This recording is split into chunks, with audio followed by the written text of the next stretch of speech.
you doing, Mike AM? It's a good day for a podcast. He said, yeah, let's do it. I said, fuck yeah, okay, let's do it. And that's how it happened. And it's happening now. Check. 1, 2, 3, 4, 5. Check, check, check. I'm a little too loud. Check, check again. Check, check, check. That looks good. Cool. Oh, can I actually have pillows too? Oh, hell yeah. I was just about to offer. Yeah, I'm like, I want to get comfy. Yeah. Thanks. All right, cool. Two's good. Yeah, definitely recommend getting entrenched. Got your pillow fort. Mm-hmm. If I pronounce your name Shanika Maria, is that correct? Wait, what did you say? Nothing? What are you? No, I actually just didn't hear you. All right, well, you just say your name for me, because now I'm self-conscious, because I've never I'm really curious now. I'm really curious. Mm-hmm. Well, I guess it's a standoff. It's a standoff? Shanika Maria. There you go. There it is. First try. Nailed it. Unlike that troublesome Kelly Carolock. I got it right now, I think. You've redeemed yourself. I don't know. Sometimes you dwell on something incorrect for so long that now you have, which is actually one of the things that guest Kelly Carolock, a very good guitar player, was talking about. When you practice different options and you come to that crossroads, right? You don't actually have a choice. It's just whatever you've practiced most.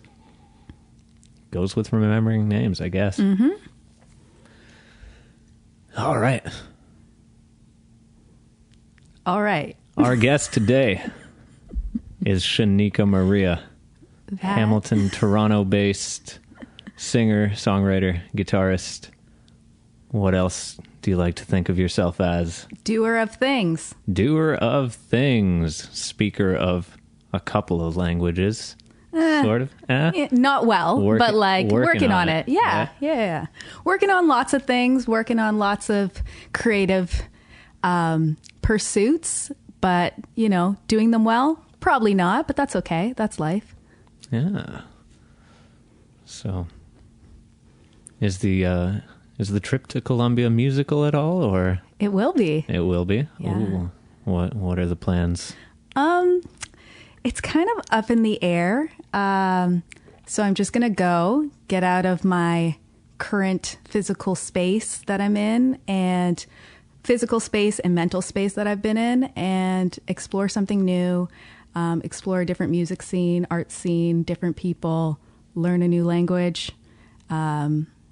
Just kind of allow myself to be outside of what I've been used to, and also giving myself the space to create in whatever way that looks like, without a lot of the distractions of responsibilities, people, life, all of those great things, while taking on a lot of like newness. Oh yeah, I'm sure there will be plenty of people to distract you. Mm-hmm. But that's okay. It's new distraction. Yeah. Rather than the rut of life. And perhaps irresponsibilities. Exactly. Rather than responsibilities. Exactly. Yeah. Mixing things up. Mm-hmm. So it's like a songwriting retreat. Self-induced songwriting retreat? Yeah. That sounds wrong, but I'm going with it. But it's kind of right. Yeah. Yeah. Very DIY. Just kind of get a room in a place. How long? 1 month. 1 month? Maybe. Very nice. Well, I've only bought my ticket go there, so it could be forever. We'll see. Or a week. Oh, I hate it here. I know. But I've lived abroad. I've lived in different places, and I've challenged myself quite a bit in terms of like moving around and new spaces. So I kind of like that unease and like that challenge, and like a different type of challenge than like the monotonous daily grind. What do you consider to be like home base, if anything? That's also tricky, because I've never really had like I have, I grew up in Stoney Creek and all that and whatever. But I've definitely bounced around a lot of different places. And like my parents are all different places. It's very interesting, the idea of home. I definitely believe like home can be like the people you're around. Family can be the kind of like that anchor in a way. As well as like cities and communities and that sort of stuff, and like where you build responsibility. So yeah, my idea of home, I just kind of consider like Southern Ontario home in a way. Because I do move between Toronto and Hamilton and like where my mom lives in the middle of nowhere, Grimsby, quite a bit. I work in Grimsby. Do you? A little bit. Yeah. I'm based also in the Golden Horseshoe, I guess, but one of the studios I teach at every week is in Grimsby. Okay. Yeah. Is it that little one that's on Main Street? It was. We just moved it Okay. to, because it was called the Fun. I mean, it still is called the Fun School of Music. I right? remember that place. Oh, wild! That's crazy. There's not a lot of spaces and places in Grimsby, so you kind of just not like at all. Yeah. know the like one music space. Yeah, exactly. I Yeah. think another one popped up recently as well. Competition. But there's like those little townships of Grimsby. It's like, this isn't Grimsby. This is. You probably know better than what is there. What's around There's there? Yeah, like Lincoln. Yeah. Jordan, I think is around Jordan. there. And like all these just like really random small places, Beamsville and all of these fun places. I was pumping gas with my drummer after a gig in Brantford many moons ago. And the guy at the gas station was like, "Where are we?" And we're like, "What? Where are we?" Like, a gas station? But what town? We're like, "Brantford?" He's like, "Nope, Copetown." Oh boy. I'm like, cool, man. Cool. So you better know. Yeah, exactly. He's representing Copetown. Good for him. And they're cows. So many cows, rolling hills, farms, So I like this. This is probably like the most random podcast guest.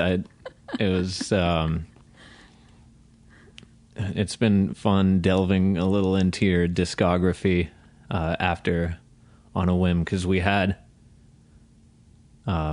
so I usually have an assistant for the podcast. I confirmed that he was good to go for Saturday, right? Mm-hmm. And because our next guest, comedian Michael Moses, very funny guy, he said he's good on like Saturday mornings work for him, right? So I'm like, "Eric, you free this Saturday?" He said yes. And then he was like, "Oh, but I'm in New York this Saturday."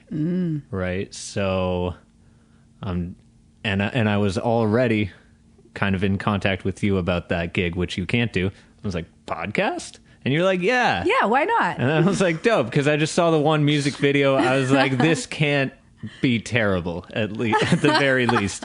But now, after going through your Spotify stuff, I'm thoroughly excited. Really hoping you play, what is it, Anti-Adulthood? Is that? Maybe. We'll see. All right, no spoilers We'll here. see. No spoilers. So how do you,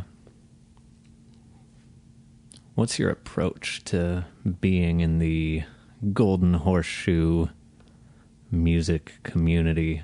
Are you of the mindset that you shouldn't play your hometown too often and try to play these, whatever you consider your hometown to be? I guess it helps that you spread yourself out around, several cities. Mm-hmm.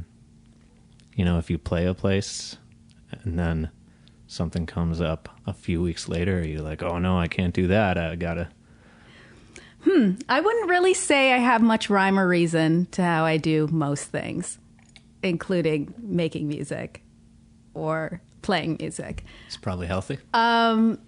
Yeah, like I am down to play in Hamilton or in Toronto if it's like a week apart. I don't know. I'm just kind of at this point where it's like I'm figuring out who I am as an artist, as a creator, as a performer, as well as like sharing my stuff with a lot of people in like a new way. Like a lot of people don't know who I am or what I'm doing. So it's like if I'm playing in the same town or city or whatever, for me, it's not that big of a deal. Maybe there's some like music, marketing, business way that you're supposed to be doing things. Sometimes promoters have a big problem with it. Yeah, that's promoters. That's their thing. If they tell me not to, then I guess, sure. But I don't know. Like, I feel like there's so many rules, and I've been thinking about this a lot. There's so many rules of like how to do music right. And it's so constricting. And I'm just like, I just want to do it. I just want to do it on my own terms and like enjoy it. And like when I don't enjoy it, then I'm not going to do it. You know? Certainly don't want to do it for the money. You know, it would be nice to get paid, but like at the same time, you know, you got to eat and whatever. But like, that's not my main motivation to do music.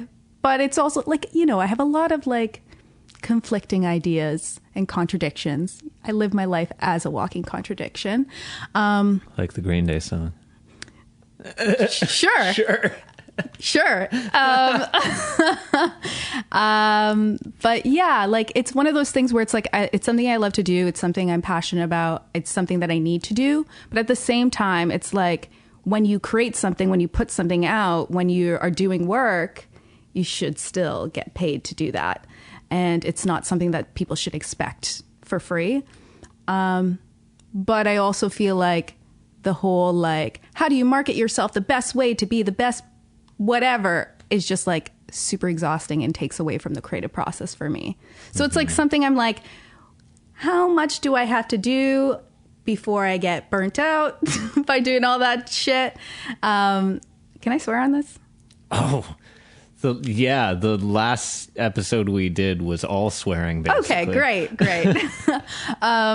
Yeah, so what is necessary to kind of like, and within the realm of something that I can manage, on top of all my other responsibilities of like being a human adult.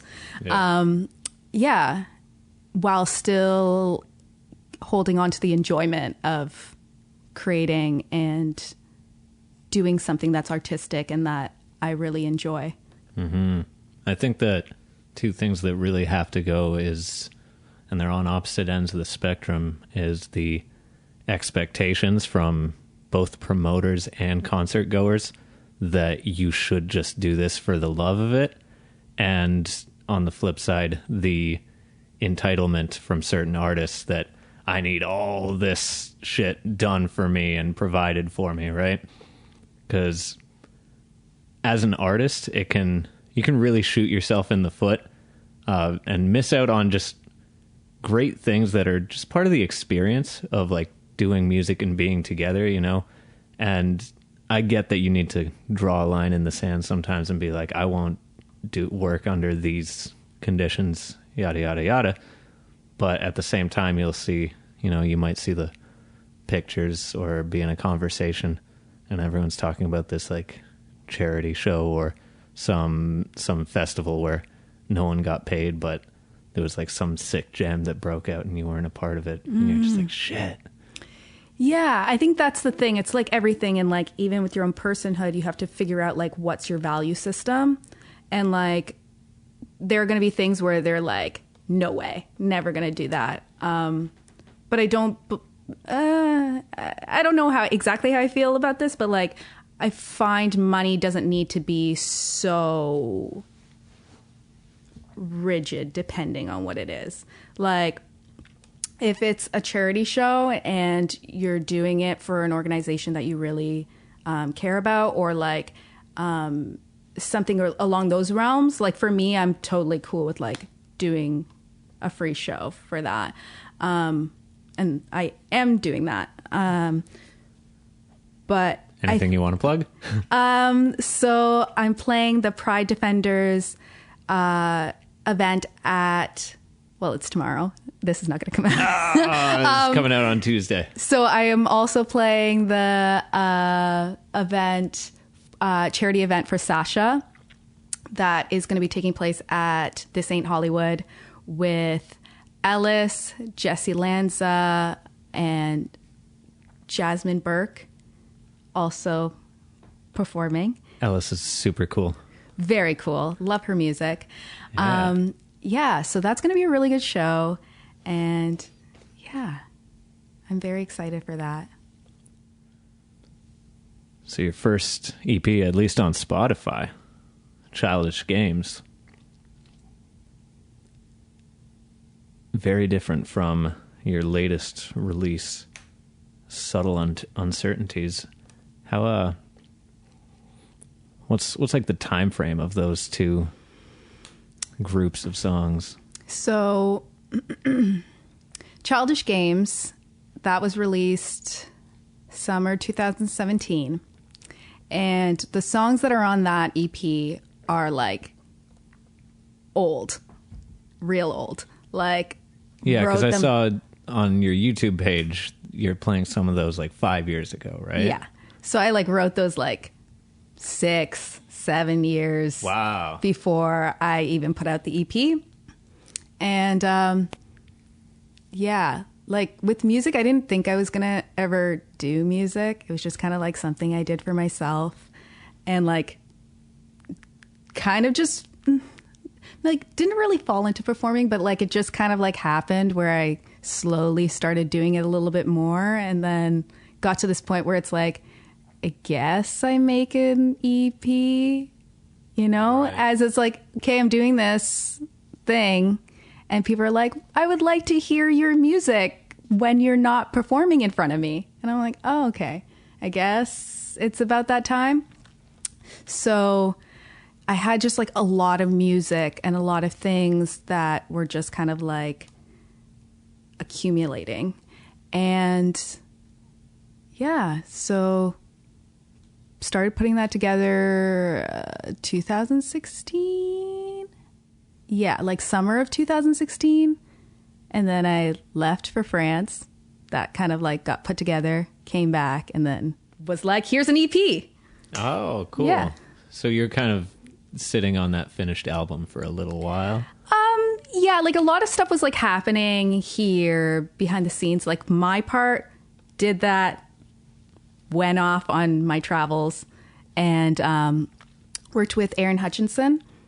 So they did a lot of the like production. They did the production on the album, and yeah, all of that was kind of happening behind the scenes, and we're like emailing back and forth, and then came back to Canada, and the EP happened. Nice. Very sparse production on that. I don't think there's any drums on the whole thing. Yeah, no drums. Yeah. It's very like stripped down, like vocals, guitar. In like Childish Games, there's some like minimal production stuff that happened on that. And like really that album was like where I was at that point in time. Like when I was performing solo. It was just like vocals and guitar and like really stripped down, really simple. And I just kind of felt like in terms of the album, I just really wanted to focus on like where I was at that point in time and just kind of like putting out something that reflected how I perform, how I go about presenting music. And yeah, I feel good about it. I feel good about like what came out of that. It's a really cool album. Oh.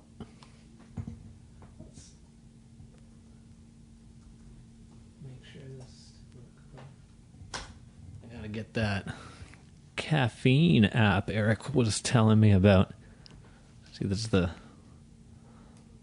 stuff that Eric takes care of, right? When he's here.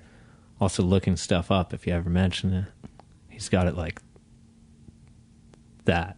Cool. Not like that. But you know, but like still that. It comes eventually. Oh yeah. The fact that he'll it's hit you like, with it. Yeah, the fact that it, like, whether it takes a couple seconds, minutes, hours, time, the fact that it comes eventually, that's pretty good. I kind of ingested all this music over the course of the last 2 days, or in the little bit since we decided that we're going to do this. I was listening to it all today while playing some tennis. We talked in length yesterday about me trying to unfuck my bad forehand. That because it's something I used to be really into. Okay. But I learned how to do it wrong, right? So now I have to bite the bullet and be extra bad at it to get better later. That's life. Right? Yeah. You gotta, don't let your ego get in the way. And It's okay to not be good at stuff. yeah. Like, I think that's something we get so wrapped up in as adults. Like, we don't try new things. We don't have that childlike curiosity because we're so afraid of, like, looking stupid and, like, not being good at things and, like, afraid of what people think. But I think, like, it's really cool. It's really, like a good trait to just, like, not care that you look like an idiot and, like, learn something. Do you remember being bad at music? Oh, yeah. Yeah? Yeah. Let's, Yeah, many yeah, times, like, yeah. last week, like, there's, last week? like, Oh, what happened last week? I don't know, but, like, like, the thing is like, I have a lot of anxiety around everything, but, like, also I hear you. music and, like, performing and, like, performing well and hitting the right notes and playing my guitar really well. I always would describe myself as a person who writes music and performs it. Like I'm more of a writer rather than a singer or a guitarist or any of those sort of things, because I felt confident about my writing ability, but not super confident about my singing or my guitar playing. And then I felt a little bit better about my singing. Still a lot of, like, around that, but guitar playing, woo, really was going through it with that. But When did you pick up the guitar? High school, but it was one of those things where it was like I did reach that plateau of, like, I can play chords. I can play a couple chords. I can play a bunch of chords at the top of the neck. Like, this is great. I can just, like, play folk music because all I need is, like, 4 to maybe max, like, 6 chords. It's great. And then I learned about the capo and I was like, wow, look at that. I can just, like, change it up. I never have to learn bar chords? Yeah, it was great. And then I was like, it got to a point where it felt really limiting in, like, my writing process, because as I was developing that and, like, really, like, allowing myself to explore different ways of sharing stories and writing songs, I felt like the few chords that I knew was really limiting. So it started pushing me to be a little bit more creative with how I went about the guitar. And then recently, I would say in the last, like, year-ish, I've just really been, like, working on, like, doesn't really matter if you sound great. Like, yeah, it does in a way, but, like, it's way more liberating to just kind of, like, explore and, like, allow yourself to kind of just, like, be open to the instruments that you have, whether that's your voice, whether that's the guitar, whether that's writing. So I've, like, been writing a lot and been really inspired in, like, the last 6 months. And I'm just kind of, like, really just going left field from what I was doing before, vocally, guitar wise, don't know any of the chords that I'm playing, but I'm like, this is fun. Oh, this is cool. How do you stumble upon those? There was a point where I was trying to learn some like samba songs, and like there's all kind of funny chords in that, and I was like, ooh, this is a fun chord, and then I just started like playing variations on that. Also, like when I see people playing guitar and I'm like, what is that chord, or just show me that, and then I'll just like write 5 songs with a variation of that chord and then it's just like kind of in my repertoire, and then I just kind of like go from there. But yeah, like I'm at this point now where I'm really trying to like get out of this idea of perfectionism. It's such a limiter, and it's such a limiter to like the creative process. And yeah, I'm just seeing how things are growing at like such a fast rate, and my inspiration is so like, I'm so inspired right now. And yeah, it's really liberating. It's really awesome. Nice. And so when I have a song, my tendency, very few times do I've had like 2 or 3 that just come out in one sitting. And so more likely is I get like a germ of an idea, and I like nurture this baby for sometimes really as much as there's one that I'm putting out that's 5 years old, and it was like being written throughout that whole time, right? Where does your songwriting tend to fall within that spectrum? So my songwriting, it's more on the side of like spontaneity, where it's just like I'm like fiddling around on the guitar, and then something sounds nice. Something sounds good to my ear. And then I'm like, that's kind of cool. And then I start putting other stuff together, and I'm like, oh, that kind of works. Or it doesn't work, but like I kind of like how it doesn't work. And then, yeah, there's a lot of just like that. And like, I think a big thing for me is like, I need a lot of time. I need a lot of time to just kind of let myself play around and develop whatever needs to come out. I find when I'm working too much or I'm too busy, I don't give myself the space to just play and like be creative and like try different things. So when I have that time, I'm just kind of like fiddling around, and maybe I change one finger of where I'm playing, and then like I start humming, and like words are coming out, and like part of the words are things that I've like voice notes that I've read, voice notes that I've left on my phone, or little phrases I put on my phone, or like parts of poetry that I've written. And I just kind of like let all those things be an inspiration and come into the process of writing that song. So it's like, it might be parts from another song that I wrote 5 years ago, or like last week, or whatever. But it's just like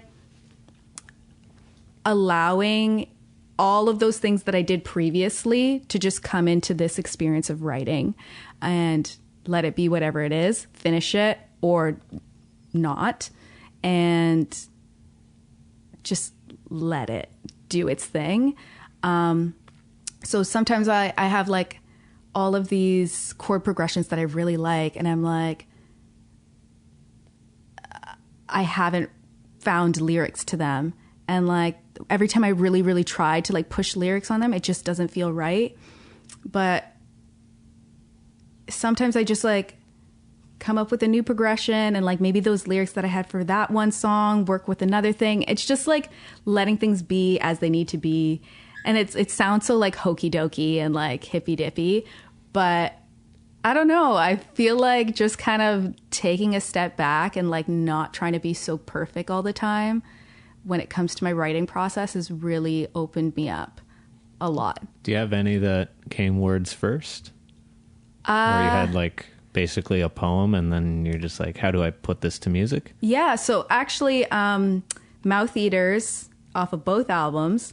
That was a poem that I wrote because I was just so fed up with like capitalism.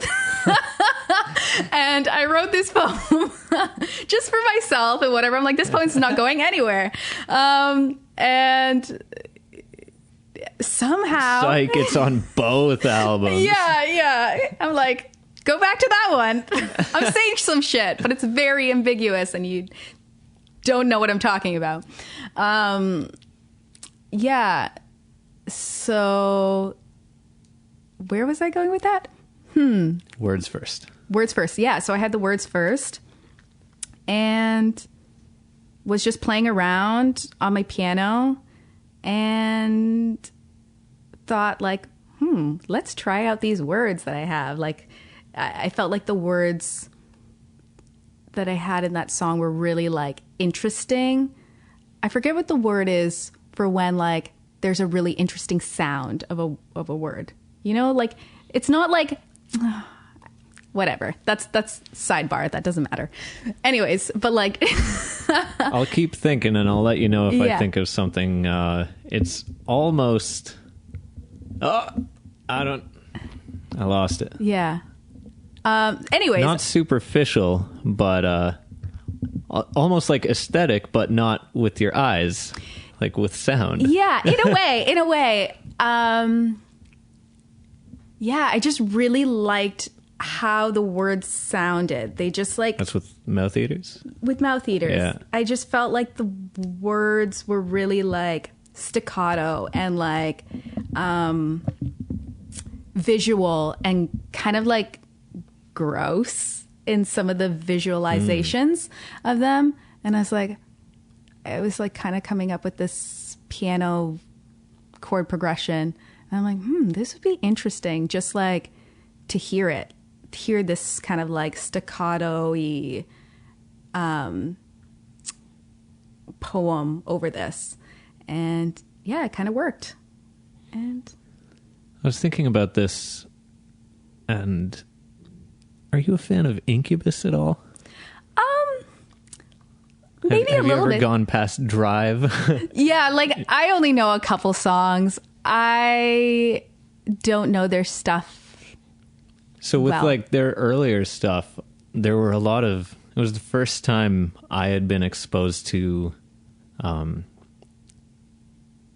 lyrics that just didn't sound nice. They really stuck out because everything, especially that you hear on the radio, can go unnoticed in a way. Whereas I felt that, especially the like Science era and really all of their stuff, Brandon Boyd's lyrics will kind of stick out to you and you'll be like, he said what? And now you're listening. Right? And I got that same vibe from your stuff, right? There were a couple of lines where I'm like, wait, what? Yeah, is this okay to say?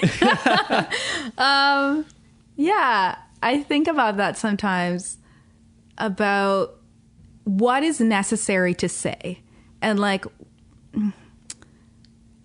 when I create something and when I'm creating art or whatever, I definitely believe like you can say whatever you want and whatever, like you're entitled to that in a sense. But it's like, I think about like what is necessary for me to say. And I don't know if I'm getting to the point of what I'm trying to say very well. Are you ever worried about being gratuitous? Or is it just like, fuck them, this is it? Yeah, like I think about that. You know, there's one song where I say fuck probably like 9 times. Oh, which one is it? Thinking Out Loud. What's the context? Thinking Out Loud is about this relationship where it's the very like modern relationship where people are kind of like super lonely and super unhappy with themselves. So they kind of like fuse themselves with another person to kind of just like not be lonely and not be sad. Take the edge off being alone. Yeah. And just kind of like almost just like this very pleasure centered, but like not anything that's unique or genuine about either person that's in that relationship. So the song is quite nice sounding. It has this kind of like beachy, poppy vibe to it where you're just like, ooh, I could just be sitting on a beach drinking a beer. This is great. And, you know, like it's quite sad and it's quite depressing. And I think this is something that we all kind of like struggle with, where it's like, what is my identity within this relationship? And like, why do I even want this relationship? Why have I ever like critiqued this idea of like attaching myself to another person? And is this something I actually want, or am I just doing it to do it? All the things that I think on a daily basis, and I'm just like, wow. So I thought about like, it would be interesting for that to sound quite pleasant. And then I say fuck a bunch of times. And then, yeah, why not? Yeah. I like that. Also, our someone who's in the running for our download championship, which is a thing that I'm inventing. It's currently Chris Chambers, but Olivia Brown is right up there. They're neck and neck. But she was talking about, and we agree on this, liking chill songs with kind of graphic lyrics. I like this one Blake Mills tune where the end of the chorus is just, I know I fucked up. I know I fucked up. I know I fucked up. Yeah. And it just gets you, right? And it's real. Not to be like a edgy teenager with it or anything like that, right? Because you can definitely have too much of a good thing. But I'm into that. Mm-hmm. I think we're all angsty adults who never like dealt with our angsty teenage phase. I don't know.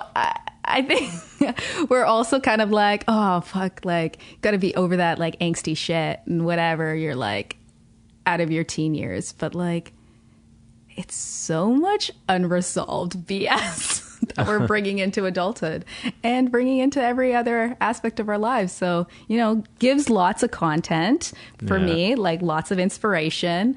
Definitely an angsty adult, kind of adult. Yeah, whatever. Working on it. Kind of don't want to anymore. I'm like over it. I'm like, I tried this adult thing. So over it, you know. Yeah.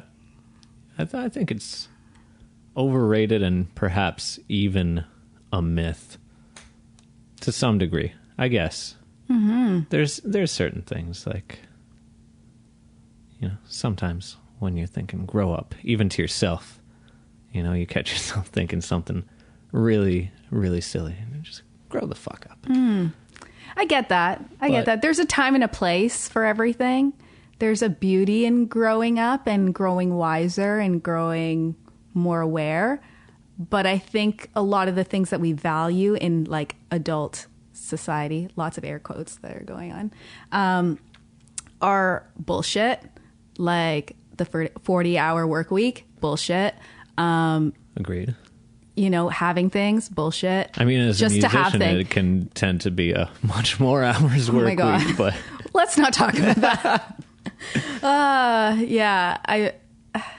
And that's another thing where it's like never being able to disconnect from this idea of working and doing and putting out stuff.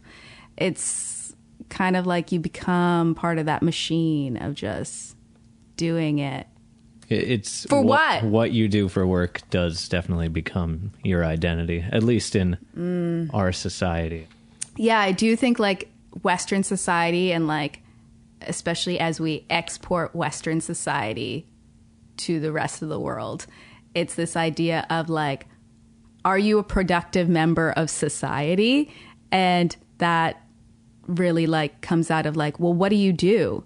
And people decide whether or not you have value to them, value to talk to, or like even like take a second to like acknowledge you based on what you do. And it's so silly. Yeah. Could go so deep into that. Yeah. Let's not. Yeah, probably not. Probably not. We want to eat up the rest of the time with at least I don't know what you know, but I don't know enough to talk about anything. I know the patterns of frequencies, combinations of pitches that sound nice, and I pass that information on to people. That's who I am in society. Great. That's cool. That's the shape of my cog Cool. in the machine. You know your place. Yeah, exactly. You know what that is? I'll go here with that. I was watching some ants. I was just looking at these ants. And I'm like, these guys just do this thing. Every animal kind of comes pre-programmed with a thing that it does. Whereas the animals that we are have this weird... I've heard it described as like our gestation period. Instead of coming out into the world fully formed, we're basically still like in this protective womb of our parents, and we're taking in all this information, and we're still forming who we are and what we're going to be in that time. So that's very unique to like the human species, to alter what you're going to be and have a say in it to some degree. Obviously, a lot of it is circumstantial or forced upon you, and you can go with the flow or not. But everything else, just like chomp the leaves, bring it back to the queen, pollinate the stuff. Why am I doing this, right? So, yeah, I think that's the thing. It's like we have, this ability to think critically about everything, to think critically about our own thinking. A lot of like this circular thought where it's like we do form an identity, whereas, ants are not forming an identity. They just, you.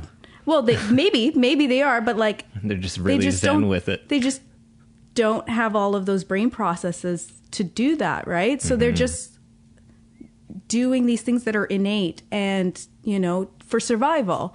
Whereas we are thinking more than survival. And we're thinking like about survival, but with fulfillment. And like, I think that's a really beautiful thing, but it's also a really chaotic thing.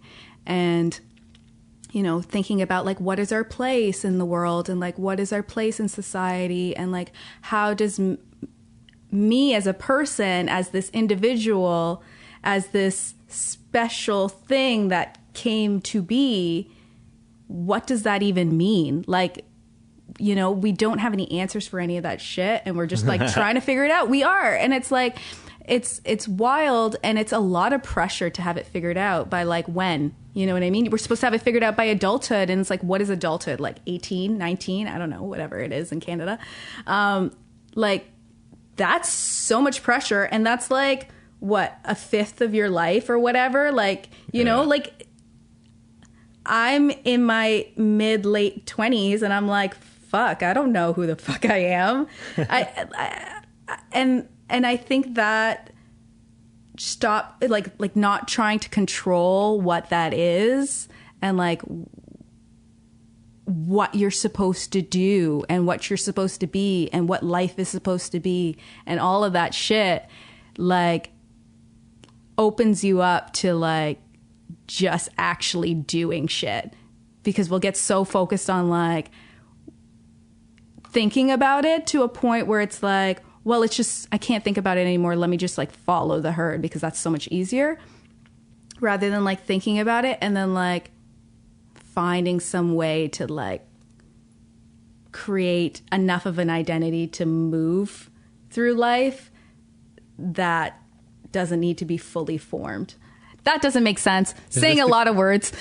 Well, is this the kind of stuff that you were thinking about when you wrote the song Body? In a sense. Body. Wrote that a long time ago. That is definitely around like identity, around like how you're seen within the world, especially like as a woman in the world we live in. Body is a very political thing. And yeah, what does it mean to kind of like be seen for the body, seen as the body that you inhabit while still being more than that? And that's a lot of like identity and lots of other things. I was on like this train of thought and then I just kind of like lost it. But well, that's kind of the magic of songs, right? Yeah. That they can encapsulate so much more than just the words within them, right? Just the tone of your voice. I know for me, I have this one that was like 3 full pages of just scribbled notes. If you ever look at I saw a picture once of the Oscar award winning song Lose Yourself by Eminem. And it is a mess, and it is all in there, right? Obviously, like with, rap, you can kind of cram it all in there, right? Whereas with this one that I'm talking about, that I did, I had just 3 full pages, and I literally plucked the juiciest lines out of it into something that has no, linear narrative, but I felt encapsulated all of that raving within it, right? And that's kind of the magic of art. You're saying so much more. A picture says 1,000 words, right? It's been said. And even something about like, I don't know, the human ability to intuitively process things is really impressive. And as technology gets impressive, there's a lot of debate as to whether or not we're ever going to replicate that. Some people think it's like any day now, and other people are thoroughly convinced, people who do this stuff even, right, that without limited parameters, we could never hope to do something like that. Even, and this keeps coming up just because I'm so obsessed with Storr's parkour videos.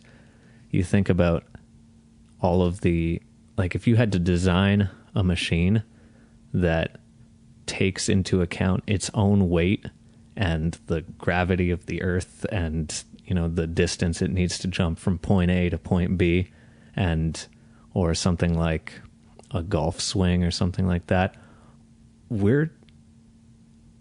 I was shit at trigonometry, right, in school, but when I hit a tennis ball, I'm performing a calculation that's 1,000,000 times more complicated than all of the stuff that I couldn't do in high school, right? And same thing's happening with art. You're taking all these feelings and stuff and turning them into something that just hits you. Yeah. And that's the thing. I don't know if we're always super aware.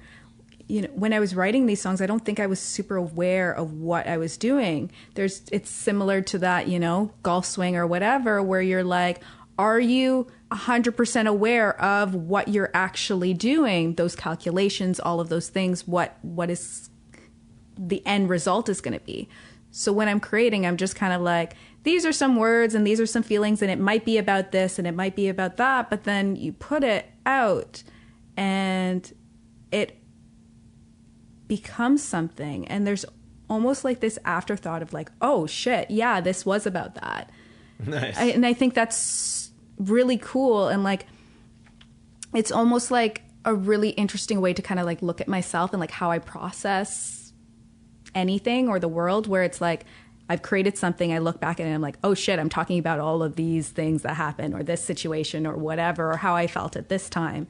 And it's almost like this unfiltered reflection of myself, which is really cool, but really scary at the same time. It can be super scary. Actually, this is kind of cool. I realized this after we booked this, that there was this show on CFMU that was playing a bunch of music, and I saw, it's hard to find what you've listened to on that, on their website. Mm-hmm. And so I saw like a thing with like a bunch of album covers of stuff they played, and there were several things. One that I did find was a New York band called Crumb. Love Crumb. You know Crumb? Yeah. Oh, yeah. So into that. But then everything else I kind of like and it was all, I couldn't expand. It was like a thumbnail with a bunch of thumbnails of albums. Was this recently? Yeah, it was pretty recent. It was like within the last 2 weeks or something like that. I did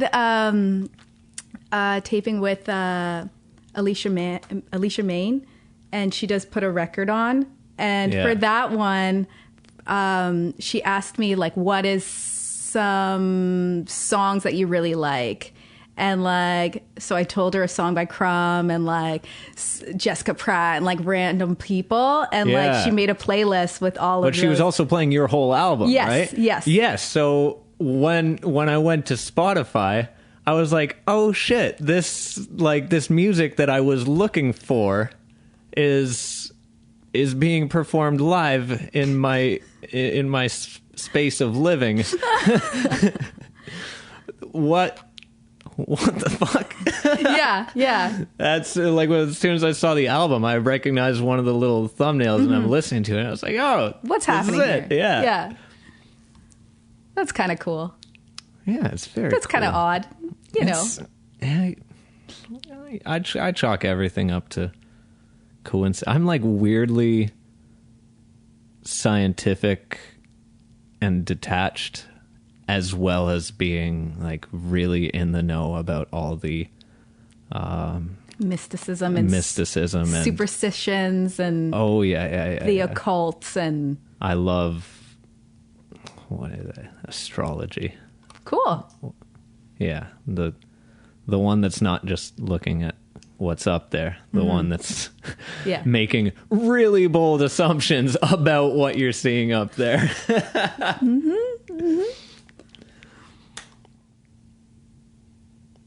All right, so the early stuff, your approach, the let's call it the Childish Games era, to be as pretentious as possible. I get like this real like Joan Baez flower power type vibe from it.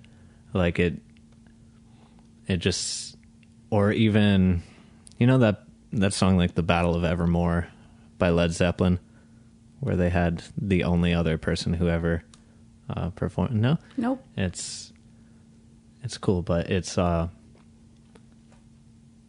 like it almost has this kind of like medieval style like vocal delivery.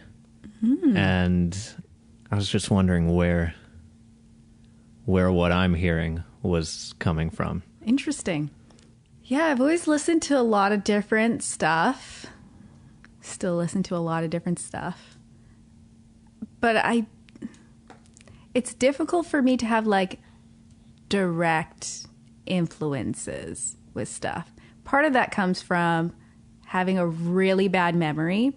Well, like my memory's not bad, but it's just like a really lazy memory. So it's like I never know who songs are by,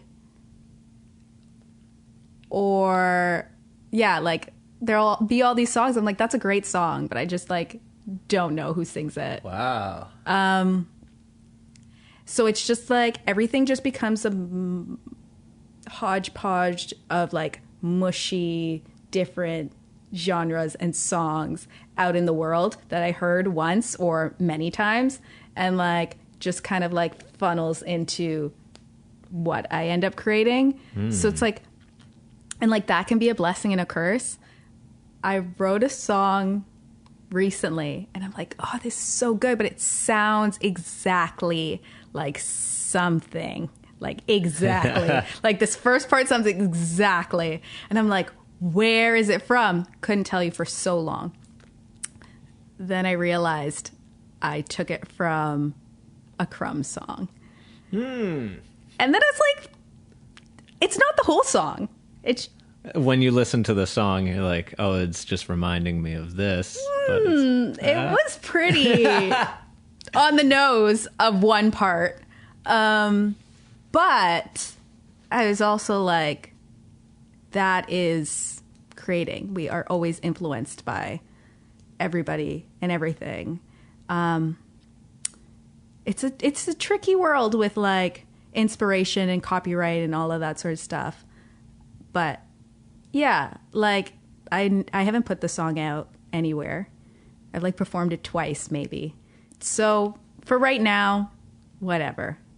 It could transform into something, you know what I mean? And it's like, it is what it is right now. When I start recording it, that might be a different thing, but you know, for right now, that's cool. And like, I really like their stuff and I really like that band. So I think it's kind of an homage, but also that's a tricky path to kind of walk down too. So yeah, that's the blessing and the curse of like not remembering anything well enough to put a name on it. you know that debacle with the Marvin Gaye bass line and that Blurred Lines song with Pharrell and such. I've heard of, yeah.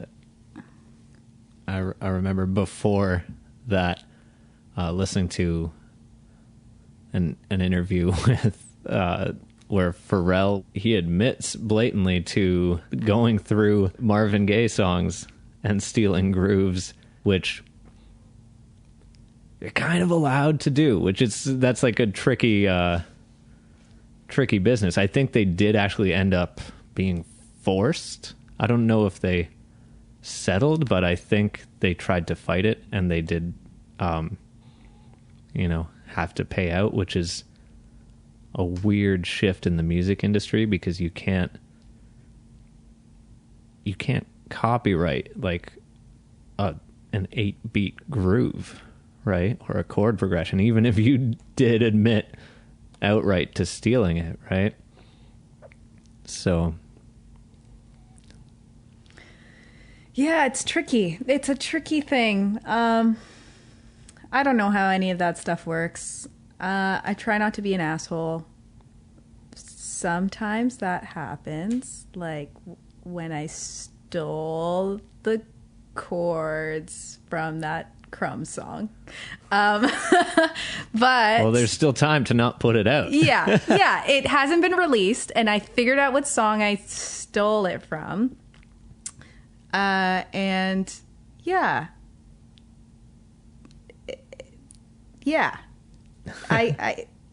You can only copyright lyrics and melodies. Chords are Really? fair game. Oh yeah. Oh, see, I don't know. I don't know shit about that. In the stuff. jazz world, it's called a contrafact, which some people argue is when it comes to something like Giant Steps. I don't know if you're familiar with the tune, but John Coltrane wrote what's kind of seen as like the holy grail of jazz improvisational chord progressions because it changes keys so frequently. But it's also... Oh, yeah, I know what song you're talking about. Yeah, I know what song. Anyway, so I remember hearing, I think it was Dave Liebman was like really angry about the fact that people can just take that, something that but I don't know, it's really just a framework. What are you going to be like, oh, you can't, I came up with the 12-bar blues. Now, yeah, I don't know. I have a lot of conflicting feelings when it comes to borrowing and sharing ideas. It can be a really beautiful thing, and I do think like musicality, like movement, artistic expression is innate, natural things that we create, and we share stories, and stories overlap with other people's experiences. And there are a lot of like these kind of like universal stories or whatever, the overcoming, the, you know, the hero's journey or whatever. And like music, we're hearing all of these sounds and whatever, and we're attributing meaning to them, and we're creating stories with them. And it's like we are bound to copy people. That's just like how it's going to go. Same with like words, and you're going to put words together, and we're going to all experience the same things but differently. So we're bound to, just by like a mathematical probability, when we're just thinking about things, even if we're separate and we never see the other person, to create something that somebody else has created, a few phrases of words or whatever, a few sounds.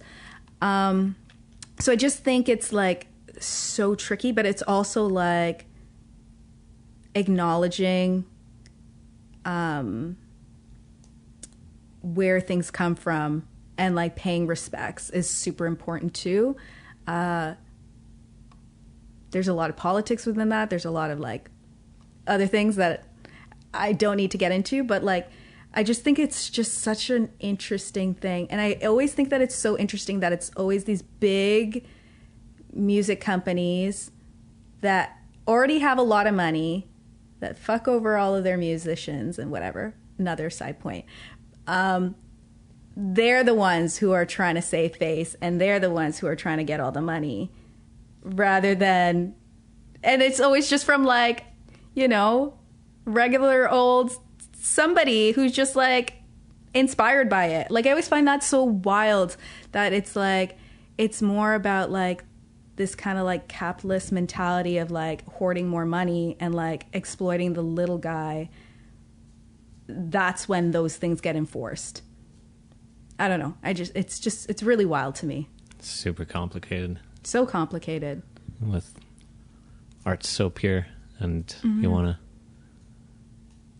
want to live in a society where everyone can experience the enjoyment of it, the experiencing and the creating of it as well. We talked about in the last episode, as ridiculous as that one was, we did get into some fairly deep stuff, as well as just the importance of taking part in artistic pursuits, even on a, you know, recreational, therapeutic level. Mm-hmm. Right. 100%. And then, but then when you have to do it, when people, like you said, you made your album, your EP rather, because there was that demand. People were like, I want to hear your songs when you're not there to sing them to me, which is one of the most flattering things I think a songwriter can hear. And, Yeah. But as those demands start being made of you, you know, you have to start thinking about what, you know, okay, well, I'm sacrificing time that, you know, I technically have to be demonstrating my value in society to earn my keep, as it were.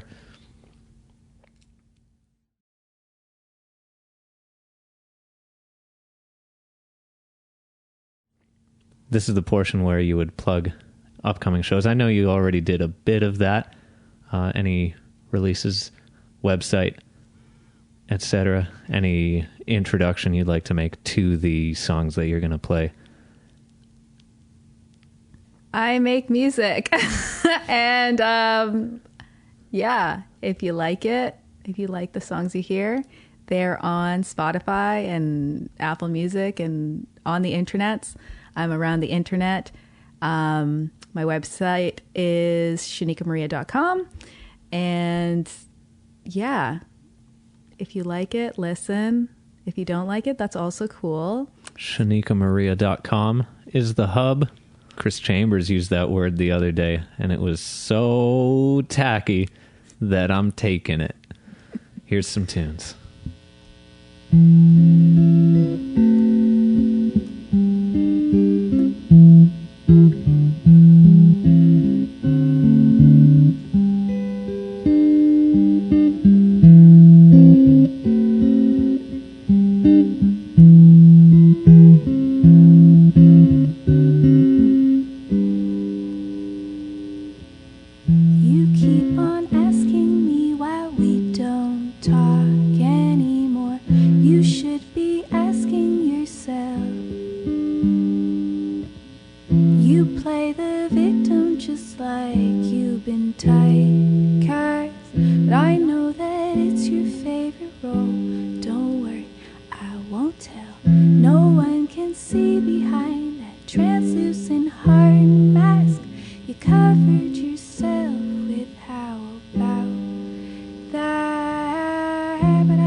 Yeah.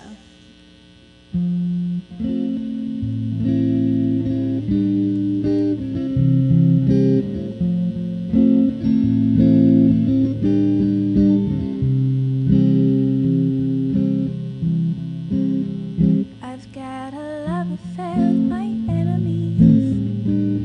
They fuck me with a gun against my head. Bang, bang, we always end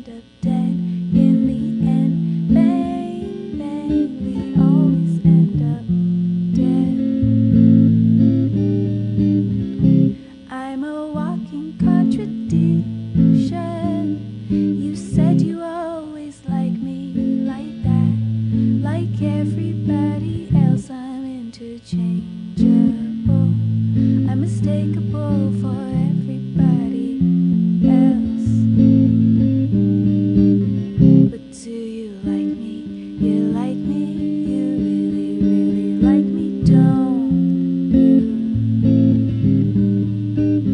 And if you like me, you like me, you really, really like me, won't you?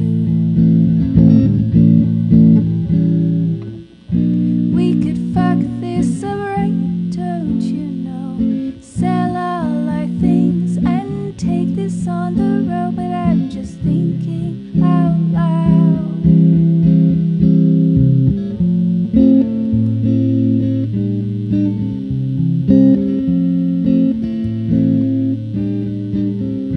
Popping painkillers like bubblegum, just like the little ones do. Baby, don't you want me to be like everyone else? We blame our parents for our downfall. They fucked us up before we could talk. We're not that complicated at all. We're like everyone else. But do you like me? You like me? You really, really like me, don't you? And if you like me, you like me, you really, really like me, won't you? We could fuck this alright, don't you know? Sell all your things and take this on the road. You're kind of crazy, it makes me feel alright, so just hold me tight. We could fuck this up right, don't you know? Sell all your things and take this on the road, but I'm just thinking out loud.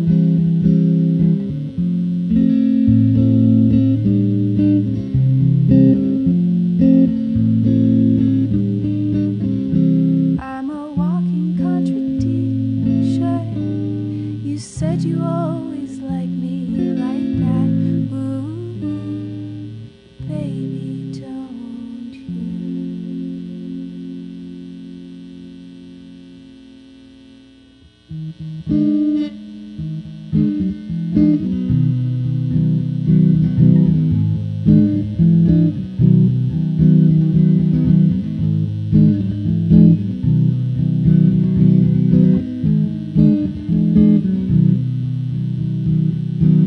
I made the same mistake again, rummaging through pages I shouldn't have rummaged in, putting sticky fingers on tricks and pushing down, making all the messes I never seem to figure out. How did I get here? How did I get here again? Breaking all the hearts, my bones keep on breaking. I'm bruised and confused, I'm losing all my senses. My friend said I should take a break from waking up in the middle of the day when the grown people are working. How did I get here? How did I get here again? I'm taking out the messes just to bring them back in again. How did I get here? Gotta get my head right. I should probably get a job and make some babies. Find a real man to save me, but I keep seeing double. Trouble always finds me in the middle of the night. I'm fucked up, I'm faded, I'm loose and I'm waiting. The bills keep on coming, wish my parents would pay for this. I should probably get a job, I should probably dig myself out of this hole I went and dug myself in. How did I get here? How did I get here again? I'm old enough to know better, I'm too young to care. I'm anti-adulthood, I'll fix it when I'm 50. Make me something beautiful just to exploit me. I'll fuck up my future, but only till tomorrow. I'll make it, goddamn, I'll make it, but I'm only 20-something.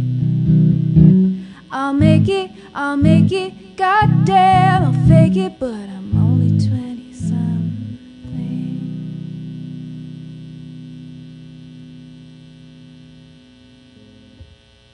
Did it. Okay, that's it.